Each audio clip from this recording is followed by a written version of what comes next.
said you felt that way. And guess you're trying to stay strong and fake a smile until I look away. But I've known you too long, it hurts to watch your blue eyes fade to grey as you fade away. As you fade away. Hello guys, welcome to the new video. और I no काफ़ी late हो गया video बनाने में। काफ़ी लोग message कर रहे थे भाई इंडिया टू यूके का जर्नी वीडियो कब आएगा कब आएगा कब आएगा। तो फाइनली आई एम हियर। काफ़ी सारी चीज़ें चल रही थी एक साथ, इसलिए मुझे टाइम लग गया थोड़ा। और चलो अभी डिस्कस करते हैं कि स्टेप बाय स्टेप मैं आपको बताऊंगा कि कैसा रहा प्रोसेस, क्या इमिग्रेशन में क्या होता है, लगेज का क्या प्रॉब्लम हुआ, क्या क्या चीज़ें लेकर जानी रहती है, क्या क्या चीज़ें अवॉइड करनी है, बेसिक चीज़ें। और फिर यहाँ पर लैंड होते ही क्या करना है, सिम कार्ड कैसे एक्टिवेट करना है, कैब कैसे करना है। तो ये सारी इंपॉर्टेंट इन्फॉर्मेशन हम लोग इस वीडियो में डिस्कस करने वाले, तो आप एंड तक देखते रहना। तो सबसे पहले स्टार्ट करते हैं कि मेरे पास कितने लगेज थे। तो मेरे पास कुछ वैसे तो 4 अलाउड है, मैं 5 लेकर गया था। 5 बैग में कुछ नहीं, कैरी बैग था, उसमें ट्रैवल पिलो और ये जैकेट मैंने डाल रखा था। ये एक्चुअली इसके ऊपर एक और रेनकोट वाला कवर है, तो ये काफ़ी बड़ा जैकेट था, तो वो बैग में काफ़ी वेट खा रहा था। तो मैंने, लोग बोलते हैं कि आप ट्रैवल पिलो को इधर बैग में लटका लो और जैकेट को हाथ में रख लो, बट मैं उसके लिए अलग से कैरी बैग लेकर गया था। यानी कि 2 बड़े चेकिंग लगेज और एक मेरा लैपटॉप बैग और एक कैबिन, 4 और एक 5 में एक थैली अलग से कैरी कर रहा था। तो मुंबई एयरपोर्ट में पहुंचा कुछ 1.5 घंटे के ट्रैवलिंग के बाद। मेरा 1:55 का डिपार्चर था और मैं, वैसे तो आपको एयरपोर्ट जाना चाहिए 4 घंटे पहले, मैं 5 घंटे पहले चला गया था। इंटरनेशनल फ्लाइट था, फर्स्ट टाइम था, तो इसीलिए मैं थोड़ा बैकअप लेकर ही चल रहा था। तो मैं पहुंच गया एयरपोर्ट 9 बजे के आसपास। 1:55 का डिपार्चर है, 9 साढ़े 9 के आसपास पहुंच गया था। और आपको एंट्रेंस पे ही आपके रिलेटिव्स को एंट्री नहीं मिलेगा। तो अगर आप सोच रहे हो कि सब लोग लेकर आए, सब लोग आएंगे, ज़्यादा से ज़्यादा हार्डली 5 to 10 मिनट्स आप उनसे मिल पाओगे और फिर एंट्री करना पड़ेगा। तो वो सब डिसाइड करके आना। फिर वो एंट्री पे आपको पासपोर्ट दिखाना है एयरपोर्ट के एंट्रेंस पे, और पासपोर्ट दिखाते ही आपको एंट्री मिल जाएगा। पासपोर्ट और आपका फ़्लाइट का टिकट, ये दोनों चीज़ वो लोग देखेंगे और आपको एंट्री दे देंगे। एंट्री करते ही आपको पता लगाना है कि कौन से गेट पे आपका चेकिंग लगेज होता है। यानी कि ब्रिटिश एयरवेज, मेरा तो ब्रिटिश एयरवेज था, तो ब्रिटिश एयरवेज का काउंटर सामने ही था। अलग अलग फ्लाइट एयरलाइंस का अलग अलग काउंटर रहता है। चेक लगेज लेकर मैं वो ब्रिटिश एयरवेज के काउंटर पे गया, 2 बड़े और उन्होंने वेट भी, मतलब क्या, उन्होंने कोई डायमेंशन वायमेंशन का कोई लफड़ा नहीं है। मैं सोचा था थोड़ा डायमेंशन मेरा ज़्यादा है, क्या पता क्या प्रॉब्लम आएगा। कोई कुछ नहीं चेक हुआ, खाली बस उन्होंने उधर रखा और वहाँ से फिर वो बैग चला गया। उन्होंने 2 स्टिकर दिए जो बोर्डिंग पास के पीछे लगाते हैं, जो नॉर्मली होता है, और फिर मैं वहाँ से चला गया। तो ये हो गया चेक लगेज। चेक लगेज के बाद मेरे पास अभी 3 लगेज थे, एक लैपटॉप बैग, एक अपना कैबिन बैग बड़ा वाला ट्रॉली वाला, और एक मेरे पास एक अलग से एक्स्ट्रा कैरी बैग था जो मैंने जैकेट और इसके लिए रखा था। हाँ, तो इस चेक लगेज के बाद आता है आपका सिक्योरिटी क्लियरेंस। तो सिक्योरिटी चेक में आपको सारे आपके इलेक्ट्रॉनिक आइटम जैसे कि लैपटॉप, ट्रिमर या फिर कोई भी इलेक्ट्रॉनिक डिवाइस है, वो आपको ट्रे में अलग से निकालना होता है। आपका बैग अलग से रखना पड़ता है, आपका कैबिन लगेज अलग से रखना पड़ता है। तो मैंने सिर्फ लैपटॉप अलग से ट्रे में रखा था इंडियन ये मुंबई एयरपोर्ट के सिक्योरिटी चेक में। और मेरे पास वैसे तो ये भी थे, पावर बैंक भी था और हार्ड डिस्क भी था, SSD भी था, बट वो मैंने नहीं निकाला। मैंने सिर्फ लैपटॉप अलग से निकाला ट्रे में। और आपको बेल्ट, घड़ी, मोबाइल, वॉलेट, ये सारी चीज़ें भी निकालनी होती। तो वो सब चेक हुआ, मतलब स्कैन हुआ। तो एक्चुअली मैं ट्रिमर के लिए, मैंने ट्रिमर वैसे चेक लगेज में रखा था, बट ट्रिमर के लिए मैं AA बैटरीज कैरी कर रहा था 6। एक लैपटॉप बैग में 3 थे और कैबिन बैग में 3 थे, सब पकड़ लिया। मैंने बोला कि ये बैटरीज क्यों लेकर जा रहे थे। मैंने बोला ट्रिमर के लिए। बोले इतना बैटरीज क्यों लेकर जा। तो उन्होंने क्या किया, फिर 2 निकाल लिए, 2 लैपटॉप बैग से निकालने बोला मुझे, और 2 कैबिन बैग से निकालने बोला, और वो लोग ने फेंक दिया। अब मेक श्योर करें कि अगर आप AA बैटरीज, क्योंकि बैटरीज चेक लगेज में अलाउड नहीं था, ऐसा मैंने पढ़ा था, इसलिए मैंने उसको कैरी किया था साथ में। बट हाँ, अगर आप कैरी कर रहे हो तो 2 करें, बस 2 ही अलाउ करेंगे आपको, एक लैपटॉप बैग में और एक कैबिन बैग। तो सिक्योरिटी चेक इन के बाद जो अगला स्टेप आता है वो है इमिग्रेशन, इंडियन इमिग्रेशन। तो वहाँ पे इंडियन इमिग्रेशन ऑफिसर्स बैठे रहते हैं और 1 by 1 जाना रहता है, और कुछ क्वेश्चंस पूछते हैं वो लोग। आपका पासपोर्ट लेंगे सर, और एक चीज़, कुछ डॉक्यूमेंट और एक्स्ट्रा मेरे को लगा ही नहीं, सिर्फ पासपोर्ट ही लगा। जहाँ पे भी मैं गया पूरा एंड तक मेरे को सिर्फ पासपोर्ट ही हाथ में लेकर रखना था और बोर्डिंग पास, दैट्स इट। आपको यही दोनों चीज़ें रखनी है। आप बहुत सारे डॉक्यूमेंट्स अगर कैरी करने का सोच रहे हो तो उसको बैग में ही रखना, निकालना हाथ में मत लेकर रखना, क्योंकि कहीं पे भी नहीं लगा हो मुझे तो इमिग्रेशन में एक ही क्वेश्चन पूछा मुझे इंडियन इमिग्रेशन में कि आपका पर्पस क्या जाने का। मैंने बोला एम्प्लॉयमेंट। तो बस उन्होंने इतना सा क्वेश्चन पूछा, उन्होंने कैमरा में फ़ोटो लिया और बस फिर वहाँ से क्लियर हो गया। तो इमिग्रेशन में इतना कुछ ऐसा टेंशन लेने का ज़रूरत नहीं है।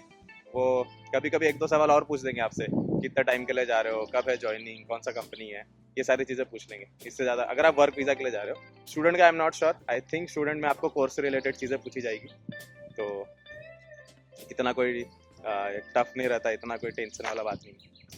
फिर ड्यूटी फ्री आता है, उसके बाद वहाँ पे आप बिना टैक्स पे किए चीज़ें खरीद सकते हो। जो भी चीज़ें रहती है वो थोड़ी सस्ती रहती है, ऐसा बोलते हैं लोग। मैंने तो कुछ परचेस नहीं किया वहाँ से।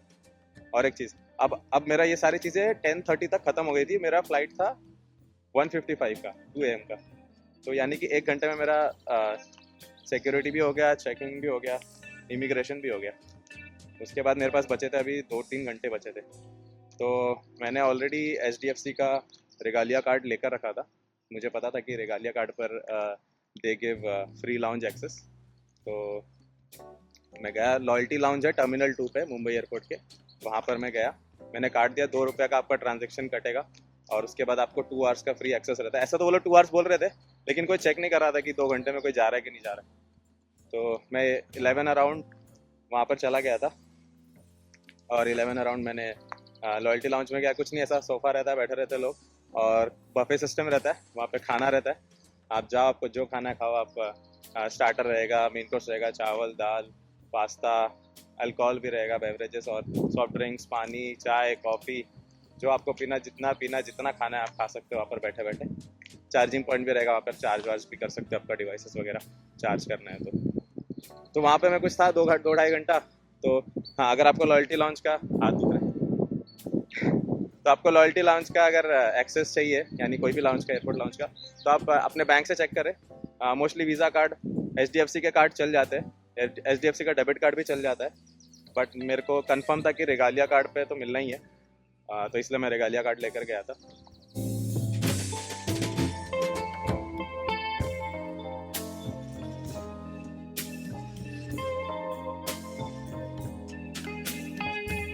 लॉन्च से निकलने के बाद फिर मैं गया फ़्लाइट के अंदर, और फ्लाइट में आपको जाते ही स्नैक्स सर्व किया जाता है, अल्कोहल सर्व किया जाता है, सॉफ्ट ड्रिंक्स आपको कुछ पीना है, कुछ भी है तो स्नैक्स ऐसा रेगुलरली मिलते रहते हैं, चाय, कॉफ़ी।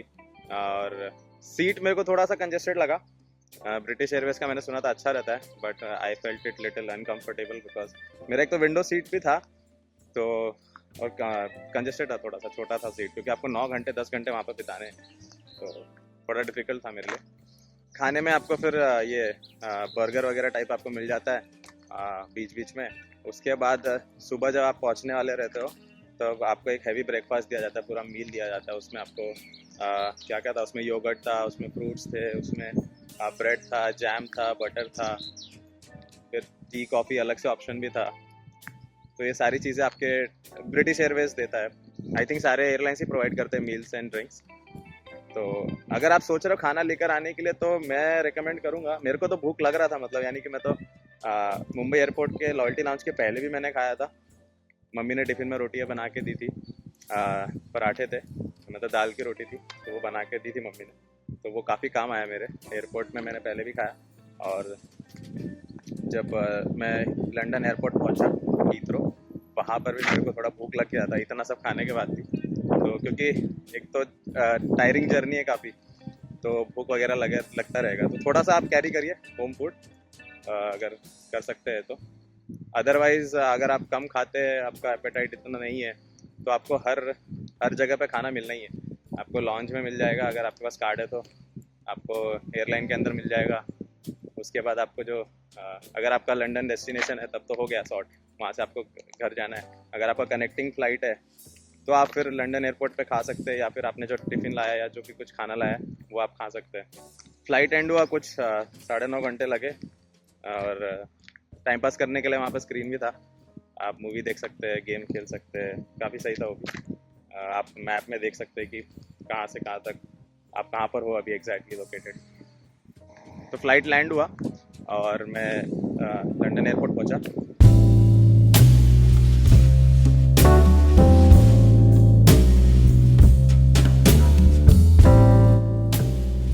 अगर आपका कनेक्टिंग फ़्लाइट है तो आप मेक श्योर करें कि ध्यान से आप बोर्ड वगैरह चेक करें। वहाँ से बहुत सारे कनेक्टिंग फ़्लाइट्स जाते हैं और वहाँ पे एक मेट्रो जैसा चलता है, तो वो गेट पर लेकर जाता है अलग अलग स्टेशन पे, gate A, gate B, gate C. तो बोर्ड देखकर आपको उस गेट पर जाना है, ठीक है। और एक चीज़, जैसे कि मैंने पहले भी वीडियो में बताया हुआ है, आपको ले ओवर टाइम लेकर चलना है। अगर आपका कनेक्टिंग फ़्लाइट है तो कम से कम 3 घंटे का ले ओवर टाइम लेकर ही चलें, क्योंकि लंदन एयरपोर्ट का जो सिक्योरिटी चेक है वो बहुत ही ढीला है। वो 2 घंटा लग गया मेरे को, और मैंने सुना भी था कि वो काफ़ी टाइम लगाता है, तो इसलिए मैंने भी 3 आवर्स का ले ओवर लेकर रखा था। तो 2 घंटे मेरे को लगे सिक्योरिटी क्लियरेंस में। ऑल्दो अगर आपके पास बेबी है और आपका फ़्लाइट ऑलरेडी लेट चल रहा है तो आप रिक्वेस्ट करके लाइन में आगे जा सकते हो, बट दैट डिपेंड्स की वैसे तो लोग काफ़ी पोलाइट थे, वो लोग आगे जाने दे रहे थे, बट कभी कभी मिस भी होने के चांसेस है, तो आप बैकअप लेकर ही चले मतलब। तो चलो, सबसे इम्पोर्टेंट पॉइंट अभी लंदन इमिग्रेशन का स्टेप आता है। उसके बाद जैसे आप अपने रिस्पेक्टिव गेट पर पहुंचते हैं तो वहाँ पर आपको बताया जाएगा कि इमिग्रेशन के लिए आपको पूछा जाएगा कौन से कंट्री से हो, आपको बताना है इंडिया। वहाँ पे फिर अलग काउंटर रहता है, उस काउंटर पे जाएंगे। यहाँ पे मेरे को थोड़े ज़्यादा क्वेश्चन पूछे थे, बट सिंपल क्वेश्चन थे कि पर्पस क्या है, ज्वाइनिंग डेट क्या है, इंडिया में क्या करते थे, कितने साल से कर रहे थे काम, और यही सारी चीज़ें मुझे पूछी थी लंदन इमिग्रेशन ऑफिसर ने। फिर वहाँ से फिर सिक्योरिटी क्लियरेंस का लाइन बहुत बड़ा था, जैसे मैंने आपको पहले ही बताया, 2 घंटा लग गया। और वो काफ़ी स्ट्रिक्ट है वैसे, अपना इंडियन सिक्योरिटी जो था वहाँ पर मुंबई एयरपोर्ट में, उससे मेरे को ज़्यादा स्ट्रिक्ट लगा ये। यहाँ पे भी मेरे को एक आइटम अलग अलग ट्रे में रखना पड़ा, मतलब जैकेट, मोबाइल और वॉच, ये सब मैंने एक ट्रे में रखा, और लैपटॉप अलग से ट्रे में, फिर आपका ये लैपटॉप बैग अलग से ट्रे में, और मेरा कैबिन बैग अलग से ट्रे में। तो और एक चीज़, सबसे इम्पॉर्टेंट चीज़, अगर आप लिक्विड आइटम कैरी कर रहे हो तो मैं ये रिकमेंड करूँगा निकाल दो उसको। लिक्विड आइटम का बहुत रेस्ट्रिक्शन है। आपको वहाँ पे ट्रांसपेरेंट बैग दिया जाएगा, पहली लाइन में ही आपको मिल जाएगा कि आपको कुछ लिक्विड आइटम उसमें रखना तो रख दे, बट मैं तो बोलूँगा आप मत ही लेकर आओ। मैंने भी फेस वॉश और टूथपेस्ट मैंने इसमें रखा था लैपटॉप में, मैंने मुंबई एयरपोर्ट में उसको चेक लगेज में डाल दिया, क्योंकि मेरे को पता चल गया था कि आगे लंदन सिक्योरिटी चेक में काफ़ी इशू आने वाला है। तो आप लिक्विड आइटम तो बिल्कुल 100 ml तक अलाउड है, लेकिन निकाल दो, क्यों रिस्क लेना।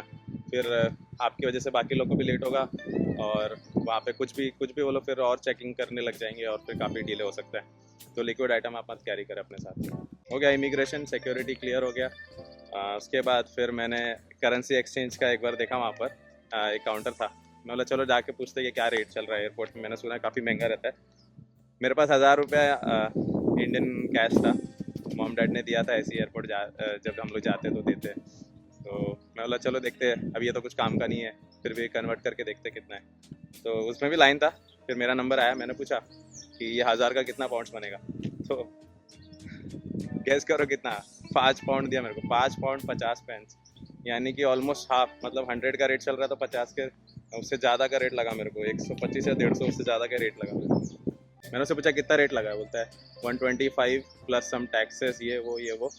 तो मेरा 500 तो वेस्ट ही हो गया मतलब वहाँ पर। तो एयरपोर्ट में आप कभी भी करेंसी एक्सचेंज ना करें, अगर आप प्लान कर रहे हो कि आपको कैश लेकर आना है। और एक चीज़, 100 पाउंड्स काफ़ी है, 100 या 150 पाउंड्स आप वो पहले ही इंडिया में लोकल स्टोर से कन्वर्ट करा कर ही लाए, और उतने में हो जाता है। आपको कैब से खाली होटल ही तो जाना है, तो 100 एंड 150 पाउंड्स इज इनफ। और एयरपोर्ट पे एक्सचेंज ना करे करेंसी, मेरी तरह गलती ना करे। फिर मेरा वहाँ से वो करेंसी एक्सचेंज कराने के बाद फिर मेरा फ़्लाइट कुछ 10 बजे का था, और 15-20 मिनट्स वेट किया, उसके बाद गया एंट्री पे। और उस टाइम पे वो लोग कभी कभी क्या करते हैं कि जो कैबिन लगेज, जो ट्रॉली वाला जो कैबिन लगेज होता है, उसको भी चेक लगेज बना देते हैं कभी कभी। तो मुझे वही बोला था कि इसको हम लोग चेक में डालेंगे करके, तो वो लोग उसका वो स्टिकर देते हैं जो बोर्डिंग पास में लगता है।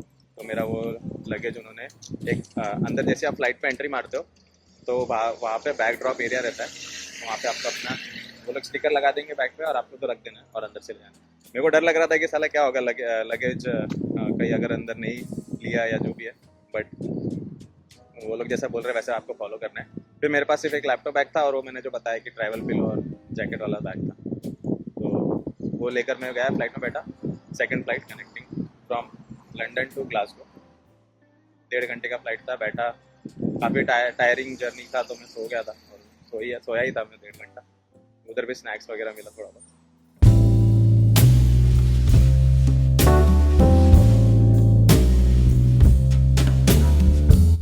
फिर मैं पहुंच गया ग्लासगो। अब आता है क्वेश्चन कि आप सिम कार्ड कब डालें। वैसे तो कोई नीड नहीं है सिम कार्ड का, क्योंकि आपको एयरपोर्ट उतरते ही ग्लासगो एयरपोर्ट के बाहर ही आपको कैब्स का ऑप्शन मिल जाता है, जो कि सेम प्राइस ही रहता है। और सिम डालने का पर्पज़ यही था मेरा कि मैं ग्लासगो कैब्स करके एक ऐप है वो डाउनलोड करके वो बुक कर सकूँ। थोड़ा चीपर है वो, यानी कि मेरे को एयरपोर्ट से 13 किलोमीटर्स था मेरा होटल, तो उसमें कुछ 22 पाउंड्स दिखा रहा था ग्लासगो कैब्स में, बट लोकल वाले ने और ऊबर में 30 दिखा रहा था। तो और लोकल वाले ने जो लोकल टैक्सी था वहाँ का, उसने भी 30 पाउंड्स ही पड़ा मेरे को। तो इतना कोई ज़रूरी नहीं है, आप घर पे आके भी सिम डाल सकते हो, क्योंकि आपको सिम डालते फिर ये आपको एक यूके का अकाउंट क्रिएट करना पड़ेगा, मतलब एक जीमेल अकाउंट क्रिएट करना पड़ेगा जो इधर के रीजन को, तभी प्ले स्टोर पे आपको वो वाला ऐप मिलेगा। तो वो सब मगजमारी है। अगर आप करना चाहते हो बचाने के लिए कुछ पाउंड्स तो कर लीजिए। बट ग्लासगो कैब्स जो मेरा बुक हो रहा था वो भी 1 घंटे बाद का हो रहा था, तुरंत का नहीं मिल रहा था। तो ये सब इश्यूज आते हैं। तो आप लोकल कैब से भी जा सकते हो, और कैश कैरी करना, जैसे मैंने बताया, क्योंकि जो लोकल टैक्सी वाले वो लोग कार्ड नहीं ले रहे थे। मैंने उनसे पूछा कि कार्ड चलेगा क्या, तो उसने बोला नहीं, we work on cash, we need cash. ठीक है भाई, कैश ले लो बस। फिर हाँ, वैसे 13 किलोमीटर का 30 पाउंड मतलब 3000 रुपये लगे। तो ये है, और फिर मैं होटल पहुंच गया। ठीक है गाइज, यही सारी इन्फॉर्मेशन मेरे को प्रोवाइड करनी थी जर्नी में। आई होप मैंने डिटेल में सारी चीज़ें डिस्कस करी है।